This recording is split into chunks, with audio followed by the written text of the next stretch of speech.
하나님께서 우리에게 해주시는 말씀은 시편 124편입니다. 우리 드라마 성경으로 함께 묵상하겠습니다.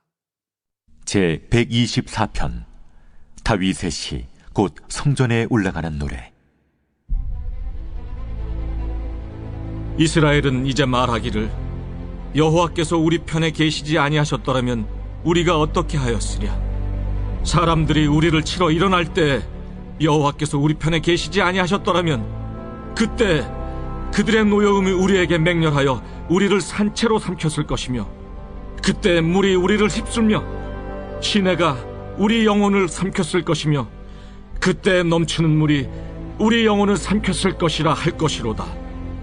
우리를 내주어 그들의 이에 씹히지 아니하게 하신 여호와를 찬송할지로다. 우리의 영혼이 사냥꾼의 올무에서 벗어난 새같이 되었나니 올무가 끊어짐으로 우리가 벗어났도다. 우리의 도움은 천지를 지으신 여호와의 이름에 있도다. 아멘. 오늘도 주의 성전에 나온 우리 성도님들을 환영하고 축복합니다. 제 125편 오늘의 말씀의 주제는 우리 편에 계시지 아니하셨더라면 이라는 주제를 가지고 함께 나누겠습니다. 오늘 본문은 성전 순례시 가운데 5번째 시편입니다. 성전 순례시 가운데 다윗의 시는 4편이 있는데 그 중에 2번째 시편이기도 합니다. 본시는 이 두 부분으로 한번 나눌 수 있습니다. 전반부에 해당되는 1절부터 5절은 여호와께서 여러 위기에서 지켜주시지 않았을 경우를 가정하는 부분입니다.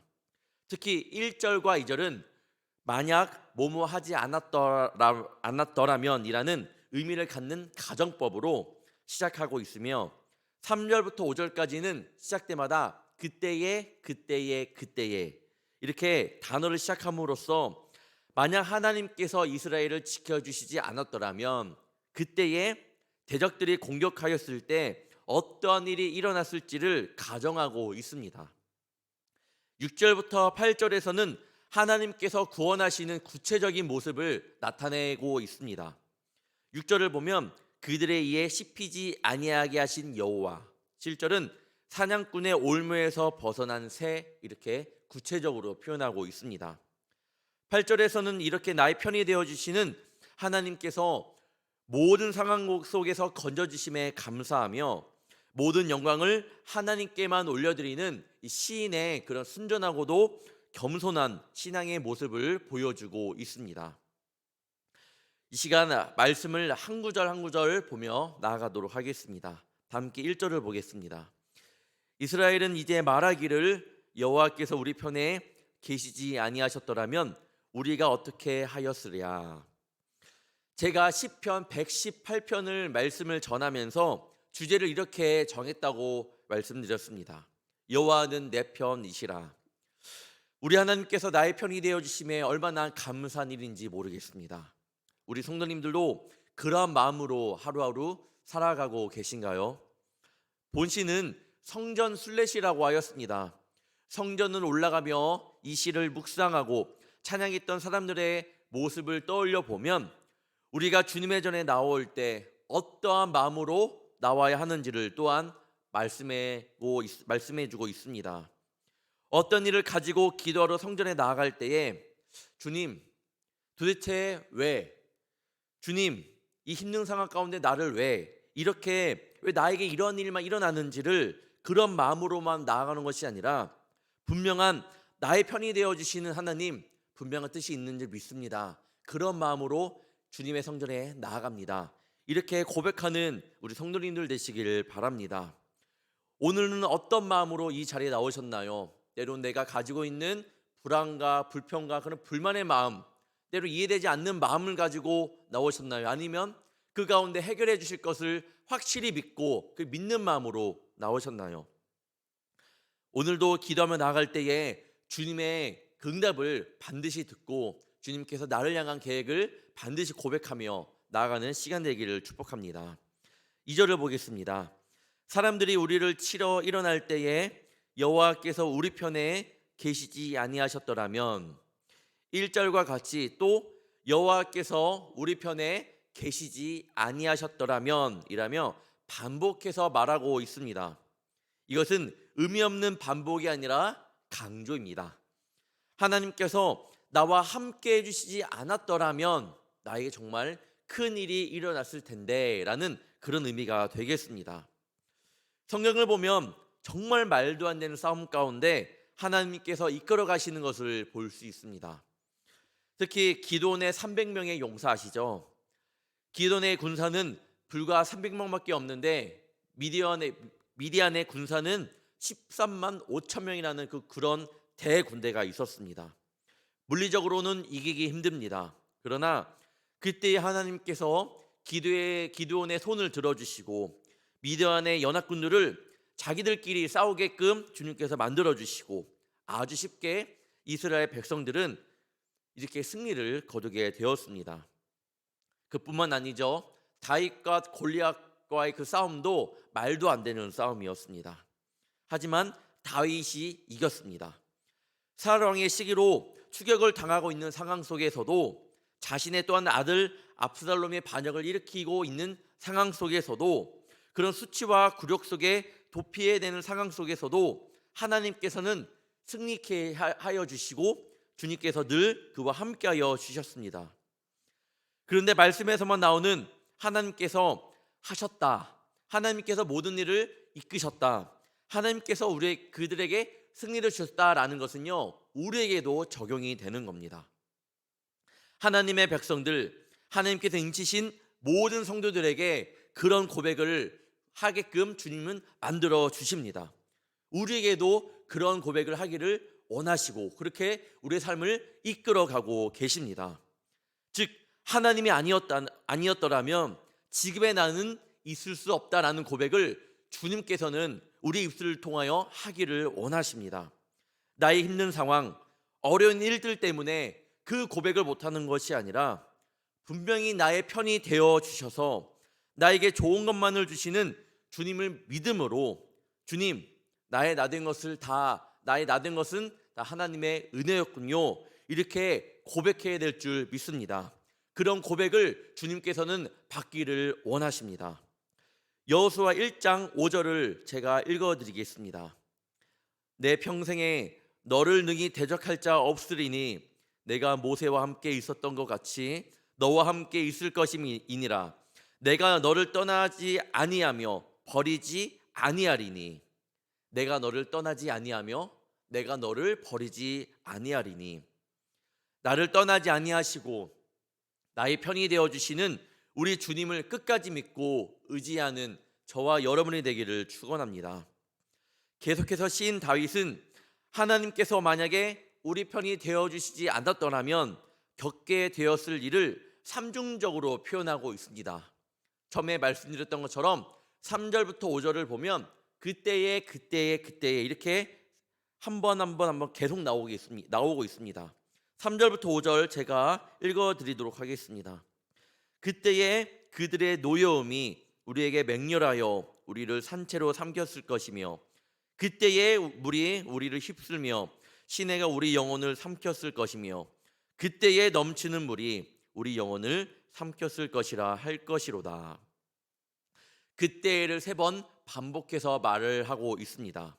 이것은 하나님께서 우리 편이 되어 주셨다라는 것을 아주 많이 강조하는 것입니다.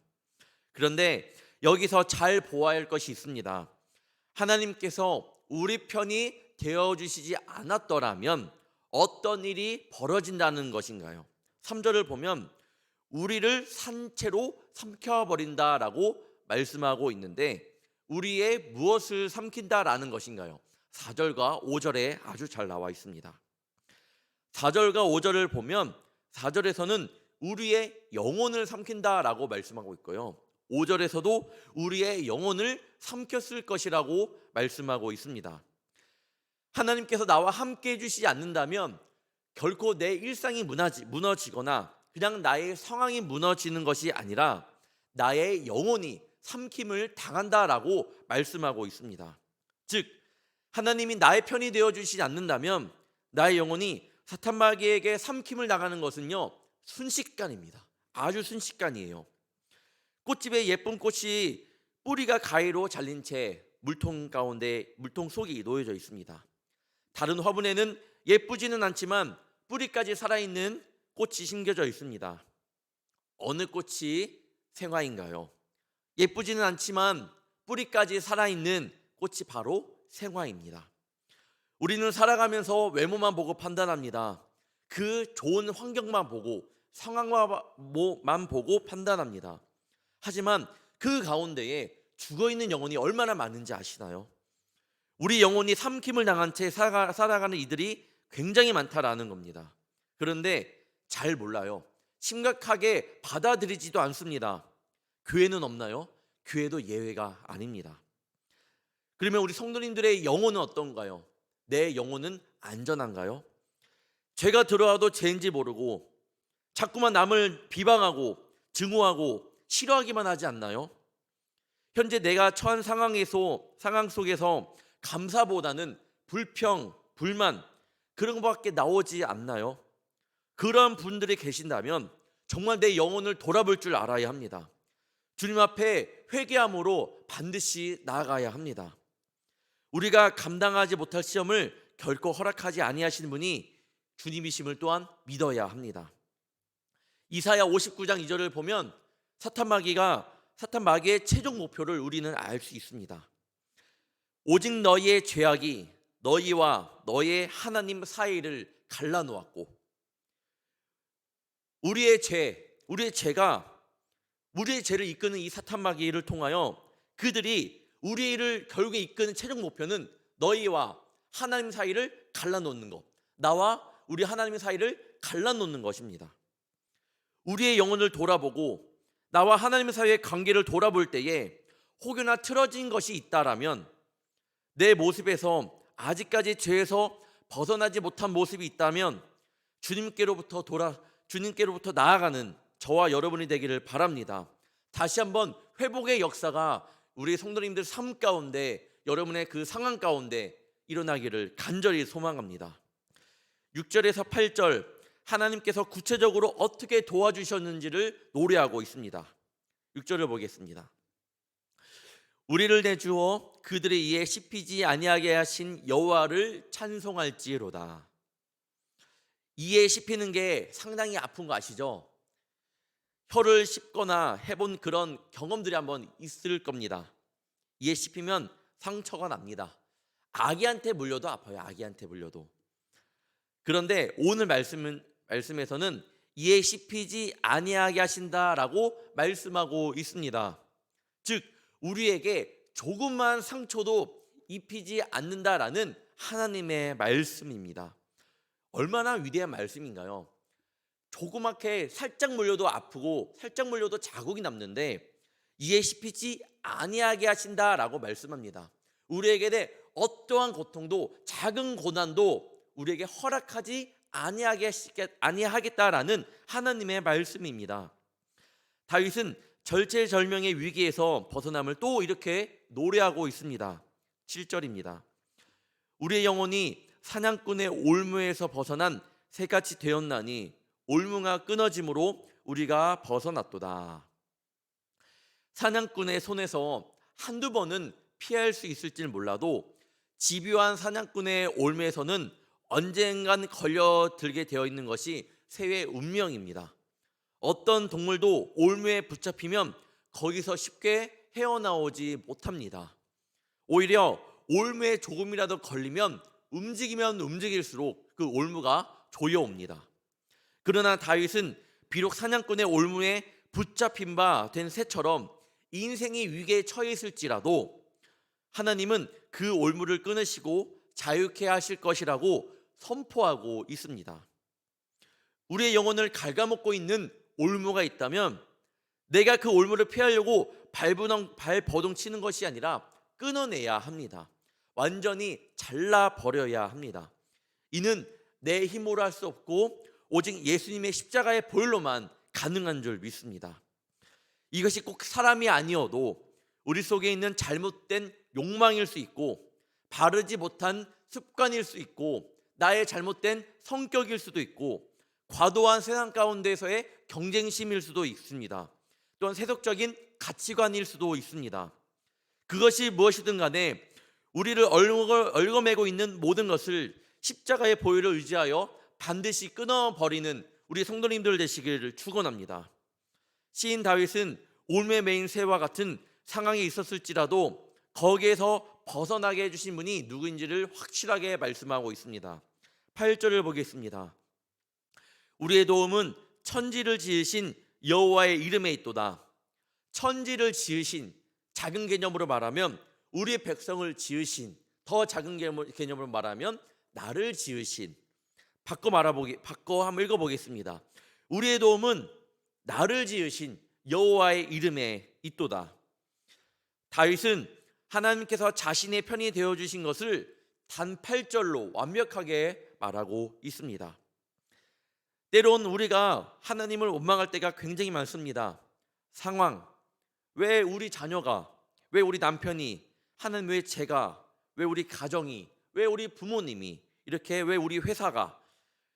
그러나 성도라면, 하나님의 정말 귀한 자녀라면, 하나님이 나의 편이 되어주심을 확실히 믿는 자녀라면 그 가운데서 좋은 것으로 이끌어주시는 하나님을 믿으시길 바랍니다. 신뢰하며 나아가기를 원합니다. 8절, 우리의 도움은 나를 지으신 여호와의 이름에 있도다. 이름에 있도다. 우리가 늘 기도하며 나갈 때에 하나님 이렇게 부르짖고 나아가고 있잖아요. 우리의 도움은 나를 지으신 여호와의 이름에 있다고 합니다. 우리가 간절하게 작은 목소리라도 하나님이라고 부름 가운데 우리 주님께서는 들으시고 응답하여 주실 줄 믿습니다. 성도님들이 부르짖는 그 하나님의 이름에는 반드시 분명한 큰 능력이 있는 줄 믿습니다. 오늘 우리가 하나님의 이름을 부르짖으며 나아갈 때에 그 큰 능력을 경험해야 합니다. 그냥 그 왔다 갔다 하는 그런 자리가 아니라 그 능력을 경험하고 세상 가운데서도 그 경험으로 가지고 살아가는 시간이 되어야 합니다.